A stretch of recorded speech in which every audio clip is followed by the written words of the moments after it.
নমস্কার বন্ধুরা, আমি শুভদীপ তোমাদের স্বাগত জানাই আমার ইউটিউব চ্যানেল জ্ঞান মার্গে। এই ভিডিওতে আমরা এবিটিএ টেস্ট পেপার থেকে ভূগোল বিষয়ের 20 নম্বর সেটের সমস্ত এমসিকিউ, অতি সংক্ষিপ্ত প্রশ্নের উত্তর আর ম্যাপ পয়েন্টিংগুলি নিয়ে আলোচনা করব। ভিডিওটা দেখে উপকৃত হলে একটি লাইক করবে, কমেন্ট করবে আর বন্ধুদের সাথে ভিডিওটা শেয়ার করবে। আর নতুন হলে অবশ্যই চ্যানেলটিকে সাবস্ক্রাইব করে নেবে। তাহলে চলো শুরু করা যাক। দেখো, বিভাগ কয়ের একের বলেছে বিকল্পগুলির থেকে সঠিক উত্তরটি নির্বাচন করে লেখো। একের এক, যে প্রক্রিয়ায় সঞ্চয় কার্যের মাধ্যমে নিচু স্থান ভরাট হয়ে ভূমির উচ্চতা বৃদ্ধি পায় সেই প্রক্রিয়া হলো, এটা হবে অপশন খ, আরোহণ। একের দুই, উৎস থেকে মোহনা পর্যন্ত নদীর উভয় পাশের উচ্চভূমির মধ্যে অবস্থিত সংকীর্ণ ও দীর্ঘ ভূমিকে বলে, এটা হবে অপশন গ, নদী উপত্যকা। একের তিন, বায়ুমণ্ডলের পারমাণবিক অক্সিজেন স্তরের বিস্তার হলো, এটা হবে অপশন ক, 200 থেকে 1100 কিমি। একের চার, তুন্দ্রা জলবায়ু দেখা যায়, এটা হবে অপশন ঘ, সাইবেরিয়ার উত্তর অংশে। একের পাঁচ, আটলান্টিক মহাসাগরে দেখা যায় এমন একটি স্রোত হলো, এটা হবে অপশন গ, উপসাগরীয় স্রোত।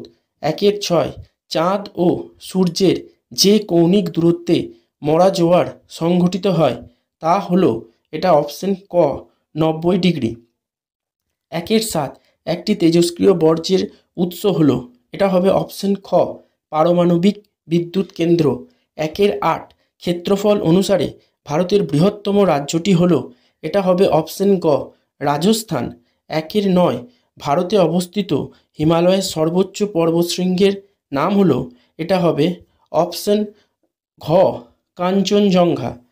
একের দশ, ব্রহ্মপুত্র নদী তিব্বতে যে নামে পরিচিত তা হলো অপশন খ, সাংপো। একের এগারো, গ্রীষ্মকালে রাজস্থানের মরুভূমি অঞ্চলে যে প্রবল ধূলিঝড়ের সৃষ্টি হয় তাকে স্থানীয় ভাষায় বলে, এটা হবে অপশন খ, আঁধি। একের বারো, ভারতের কার্পাস গবেষণা কেন্দ্রটি অবস্থিত, এটা হবে অপশন ক, নাগপুরে। একের তেরো, আধুনিক শিল্পদানব নামে পরিচিত, এটা হবে অপশন ঘ, পেট্রো রসায়ন শিল্প। একের চোদ্দ, উপগ্রহ চিত্রে উদ্ভিদ যে রঙে দেখানো হয় তা হলো, এটা হবে অপশন গ, লাল। বিভাগ ক্ষয়ের দুয়ের বলেছে নিচের বিবৃতিগুলি শুদ্ধ না অশুদ্ধ নির্বাচন করতে। দুয়ের একের এক, বারখান এক ধরনের অনুদৈর্ঘ্য বালিয়াড়ির উদাহরণ, এটা অশুদ্ধ। দুয়ের একের দুই, পৃথিবীর সর্বাপেক্ষা বিধ্বংসী ঘূর্ণিঝড়ের নাম হলো টর্নেডো, এটা শুদ্ধ। দুয়ের একের তিন, মেরুপ্রভা সৃষ্টি হয় বায়ুমণ্ডলের আয়ন স্তরে, এটি শুদ্ধ। দুয়ের একের চার, পৃথিবী ও চাঁদ এর সর্বাধিক দূরত্বকে পেরিজি অবস্থান বলে, এটা অশুদ্ধ।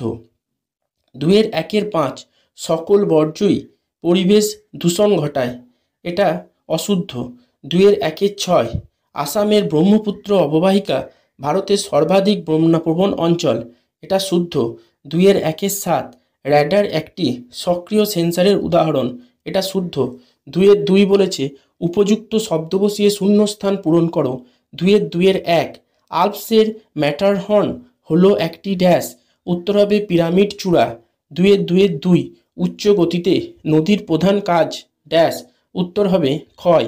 দুয়ের তিন, সমুদ্র থেকে যত দূরে যাওয়া যায় ততই জলবায়ু ড্যাশ প্রকৃতির হয়, উত্তর হবে চরম ভাবাপন্ন। দুয়ের চার, শীতল সমুদ্র স্রোতের ভেসে আসা ড্যাশ জাহাজ চলাচলে বাধা ও বিপদের সৃষ্টি করে, উত্তর হবে হিমশৈল। দুয়ের পাঁচ, বিন্ধ্য ও সাতপুরা পর্বতের মাঝে রয়েছে ড্যাশ উপত্যকা, উত্তর হবে গ্রস্ত উপত্যকা। দুয়ের ছয়, ভারতের প্রধান খাদ্যশস্য হলো ড্যাশ, উত্তর হবে ধান। দুয়ের সাত, বস্তুর সংস্পর্শে না এসে দূর থেকে কোনো বস্তুর ছবি তোলাকে ড্যাশ বলে, উত্তর হবে দূর সংবেদন বলে। দুয়ের তিনের বলেছে একটি বা দুটি শব্দে উত্তর দাও। দুয়ের এক, মরু অঞ্চলের অবশিষ্ট পাহাড়গুলির নাম লেখো, উত্তর হবে ইনসেলবার্জ। দুই, কোনো কোন এককের সাহায্যে বায়ুর চাপ মাপা হয়? উত্তর হবে মিলিবার। দুয়ের তিনের তিন। কোন বায়ুর দ্বারা ভারত মহাসাগরের সমুদ্রস্রোত নিয়ন্ত্রিত হয়? উত্তর হবে মৌসুমী বায়ু। দুয়ের তিনের চার। একটি জীব অবিশ্লেষ্য বর্জ্যের উদাহরণ দাও। উত্তর হবে প্লাস্টিক। দুয়ের তিনের পাঁচ। ভারতে কোন ধরনের অরণ্যে শাল ও সেগুন গাছ জন্মায়? উত্তর হবে পর্ণমোচী অরণ্যে। দুয়ের তিনের ছয়। কোন ফসলকে সোনালী তন্তু বলা হয়? উত্তর হবে পাট। দুয়ের তিনের সাত। 2011 খ্রিস্টাব্দের জনগণনা অনুযায়ী ভারতের জনঘনত্ব কত? উত্তর হবে 382 জন প্রতি বর্গ কিলোমিটার। দুয়ের তিনের আট। FCC এর পুরো কথা লেখো বা পুরো নাম লেখো। উত্তর হবে ফলস কালার কম্পোজিট। এরপর দুয়ের চারের বলেছে বাম দিকের সঙ্গে ডান দিকেরগুলি মিলিয়ে লেখো। দুয়ের চারের এক। ইনসোলেশন, এটা হবে চার। আগত সৌররশ্মি। দুয়ের চারের দুই। ডেকান ট্রাপ, এটা হবে অপশন এক লাভা মালভূমি। দুয়ের চারের তিন। বারাণসী, এটা হবে অপশন দুই ডিজেল রেল ইঞ্জিন। দুয়ের চারের চার। দক্ষিণ ভারতের শস্য ভাণ্ডার, এটা হবে তিন করমণ্ডল উপকূল। এরপর তোমাকে বিভাগ গয়ের তিনের বলেছে নিচের প্রশ্নগুলির সংক্ষিপ্ত উত্তর দাও। তিনের এক। পাদদেশীয় হিমবাহ কাকে বলে? উত্তর হবে হিমবাহ যখন পর্বতের পাদদেশে অবস্থান করে তখন তার নাম পর্বতের পাদদেশীয় হিমবাহ। উচ্চ অক্ষাংশে তীব্র ঠান্ডার জন্য পর্বতের পাদদেশের উচ্চতা হিমাঙ্কের নিচে নেমে গেলে পর্বতের পাদদেশের উষ্ণতা হিমাঙ্কের নিচে নেমে গেলে অসংখ্য পার্বত্য বা উপত্যকার হিমবাহগুলি পর্বতের পাদদেশে এসে মিলিত হয়ে পাদদেশীয় হিমবাহ সৃষ্টি করে। উদাহরণ হবে আলাস্কার ম্যালাস্পিনা। এরপর অথবাটা বলেছে আদর্শ নদী বলতে কি বোঝো? উত্তর হবে যেসব নদীতে উচ্চ, মধ্য ও নিম্ন এই তিনটে গতি সুস্পষ্টভাবে দেখা যায় সেই সব নদীগুলিকে আদর্শ নদী বলে। এর উদাহরণ হবে গঙ্গা নদী। তিনের দুই বলেছে সমচাপ রেখা বলতে কি বোঝো? উত্তর হবে বছরের কোনো নির্দিষ্ট সময়ে ভূপৃষ্ঠের যেসব স্থানে বায়ুর চাপ একই রকম থাকে সেই সব স্থানগুলিকে একটি সমমানের কাল্পনিক রেখা দ্বারা যুক্ত করলে মানচিত্রে যেসব রেখা পাওয়া যায় তাদের সমচাপ রেখা বলে। এরপর অথবাটায় বলেছে প্রতিযোগের সংজ্ঞা দাও। উত্তর হবে চাঁদ ও সূর্যের মাঝে পৃথিবী একই সরলরেখায় অবস্থান করলে তাকে প্রতিযোগ অবস্থান বলে। পূর্ণিমার সময় এই অবস্থান লক্ষ্য করা যায়। তিনের তিন বলেছে বিষহীন বর্জ্যের সংজ্ঞা দাও। উত্তর হবে যেসব বর্জ্য পদার্থগুলি পরিবেশের অণুজীবগুলির দ্বারা সহজে বিয়োজিত হয়ে যায় এবং পরিবেশের কোনো বিষক্রিয়া অর্থাৎ জল, মাটি ও বাতাস দূষণ ঘটায় না তাদের বিষহীন বর্জ্য বলে। যেমন খাদ্যজাত বর্জ্য পদার্থ, ফসলের অবশিষ্টাংশ ইত্যাদি। অথবাটা বলেছে বর্জ্যের পৃথকীকরণ বলতে কি বোঝো? উত্তর হবে কঠিন বর্জ্যগুলিকে তাদের বৈশিষ্ট্যের ভিত্তিতে অর্থাৎ সেগুলি জৈব ভঙ্গুর না জৈব অভঙ্গুর এর ভিত্তিতে পৃথক করে আলাদা আলাদা কোনো পাত্রে বা স্থানে জমা রাখা হয়। এই ব্যবস্থাপনাকে বর্জ্যের পৃথকীকরণ বলে। তিনের চার বলেছে তাল কি উদাহরণ দাও। উত্তর হবে হিমালয় পর্বতের কুমায়ুন অঞ্চলে হিমবাহের ক্ষয়কাজের ফলে সৃষ্ট মিষ্টি জলের বড় বড় হ্রদ দেখা যায়। কুমায়ুন অঞ্চলের হ্রদগুলিকে তাল বলে, যেমন নৈনিতাল, ভীমতাল, সাততাল প্রভৃতি। এরপর হচ্ছে অথবাটা বহুমুখী নদী পরিকল্পনার দুইটি উদ্দেশ্য উল্লেখ করো। উত্তর হবে এক বন্যা প্রতিরোধ ও জলবিদ্যুৎ উৎপাদন করা। দুই জলসেচ ও পানীয় জল সরবরাহের ব্যবস্থা করা। এরপর তোমাকে তিনের পাঁচ বলেছে জীবিকা সত্তাভিত্তিক কৃষি কাকে বলে? উত্তর হবে যে কৃষি ব্যবস্থাতে মাথাপিছু উৎপাদনের পরিমাণ কম এবং কৃষকেরা কেবলমাত্র জীবিকা নির্বাহের উদ্দেশ্যে কৃষিকাজ পরিচালনা করে, অর্থাৎ উৎপাদিত ফসলের অধিকাংশটাই নিজেদের চাহিদা মেটাতে ব্যবহার করে, তাকে জীবিকা সত্তাভিত্তিক কৃষি বলে। এরপর তোমাকে অথবাটা বলেছে তথ্য প্রযুক্তি শিল্পের দুটি সমস্যা উল্লেখ করো। এক হবে তথ্য প্রযুক্তি শিল্পের ক্ষেত্রে গবেষণা এবং উন্নয়নে সরকারের বাজেটের ব্যয়ের স্বল্পতা শিল্পের উন্নতিতে প্রধান একটি বাধা। আর 2 হবে তথ্য প্রযুক্তি পাঠদানকারী প্রতিষ্ঠান এবং অনুশীলন কেন্দ্রগুলির বেশিরভাগই উন্নত দেশগুলির প্রতিষ্ঠানগুলির তুলনায় অনেক অনুন্নত হওয়াতে কর্মীদের কর্মদক্ষতা আশানুরূপ নয়। এইটা উত্তরটা ভারতের সাপেক্ষে দেওয়া হয়েছে কিন্তু।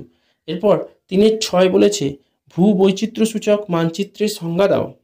উত্তর হবে যে মানচিত্রে ভূপৃষ্ঠের কোনো স্বল্প পরিসর স্থানের প্রাকৃতিক ও সাংস্কৃতিক উপাদানগুলিকে বিভিন্ন প্রচলিত প্রতীক চিহ্নের মাধ্যমে দেখানো হয় সেই মানচিত্রগুলিকে ভূবৈচিত্র্যসূচক মানচিত্র বলে। অথবাটা বলেছে কৃত্রিম উপগ্রহ বলতে কি বোঝো? উত্তর হবে মানুষের তৈরি যেসব উপগ্রহগুলিকে রকেটের সাহায্যে পৃথিবীর বায়ুমণ্ডলের বিভিন্ন উচ্চতাতে কিংবা পৃথিবীর অভিকর্ষজ আকর্ষণের বাইরে মহাকাশে স্থাপন করা হয় নানা ধরনের উদ্দেশ্য সাধনের জন্য, এবং যারা পৃথিবীর চারিদিকে বিভিন্ন দিকে বিভিন্ন বেগে আবর্তন করে তথ্য সংগ্রহ করে ও সেই সব তথ্য ভূপৃষ্ঠের নির্দিষ্ট কেন্দ্রে প্রেরণ করে তাদের কৃত্রিম উপগ্রহ বলে, যেমন ভারতের আর্যভট্ট। এরপর বিভাগ 6 বলেছে প্রদত্ত বিষয়গুলিকে মানচিত্রে উপস্থাপন করতে। 6-1 বলেছে সাতপুরা পর্বত। তোমরা দেখো পশ্চিম ও মধ্য ভারতে এক গাঢ় রেখা দিয়ে সাতপুরা পর্বতকে দেখানো হয়েছে। 6-2 বলেছে কাবেরী নদী। এটা দেখো দক্ষিণ ভারতে নীল রেখা দিয়ে কাবেরী নদীকে দেখানো হয়েছে। 6-3 কচ্ছের রণ। গুজরাট রাজ্যের উপরে দেখো কচ্ছের রণকে জলের চিহ্ন দিয়ে দেখানো হয়েছে। 6-4 বছরে 2 বার বৃষ্টিপাতযুক্ত অঞ্চল। এটা করমণ্ডল উপকূলকে দেখো নীল রঙের লম্বা রেখা দিয়ে দেখানো হয়েছে। এরপর 6-5 বলেছে ভারতের অরণ্য গবেষণা কেন্দ্র। এটা দেখো দেরাদুনকে দেখানো হয়েছে একবারে উত্তরে সবুজ রঙের বিন্দু দিয়ে। 6-6 বলেছে ভারতের একটি কফি উৎপাদক অঞ্চল। এটা দেখো সবুজ রং দিয়ে দক্ষিণ ভারতের যে প্যাচটাকে দেখানো হয়েছে। আচ্ছা, এরপর 6-7 বলেছে পূর্ব উপকূলের একটি জাহাজ নির্মাণ শিল্প কেন্দ্র। এটা কলকাতার গার্ডেন রিচকে দেখানো হয়েছে পশ্চিমবঙ্গে। এছাড়া 6-8 বলেছে মারমাগাঁও বন্দর। এটা দেখো পশ্চিম উপকূলের গোয়া রাজ্যে রয়েছে মারমাগাঁও বন্দর। এটা দেখো একটা জাহাজের চিহ্ন দিয়ে দেখানো হয়েছে। 6-9 বলেছে ভারতের বৃহত্তম আন্তর্জাতিক বিমানবন্দর। এটা দেখো একটা অ্যারোপ্লেনের চিহ্ন দিয়ে দিল্লিতে অবস্থিত ইন্দিরা গান্ধী আন্তর্জাতিক বিমানবন্দরকে দেখানো হয়েছে। আর 6-10 বলেছে পোর্ট ব্লেয়ার। এটা তোমরা দেখো আন্দামান নিকোবরের একদম নিচে লাল রঙের বিন্দু দিয়ে পোর্ট ব্লেয়ারকে দেখানো হয়েছে। তাহলে আমরা এই প্রশ্নপত্রটির সকল সংক্ষিপ্ত প্রশ্নের সমাধানগুলি করলাম। এইভাবেই পরবর্তী প্রশ্নের উত্তরগুলি পেতে আমার চ্যানেলটিকে সাবস্ক্রাইব করে নিয়ে বেল আইকনটাকে প্রেস করে দেবে, যাতে সকলের আগে তোমরা নোটিফিকেশানটা পেতে পারো। ভিডিওটা সম্পূর্ণ দেখার জন্য সকলকে ধন্যবাদ। নমস্কার।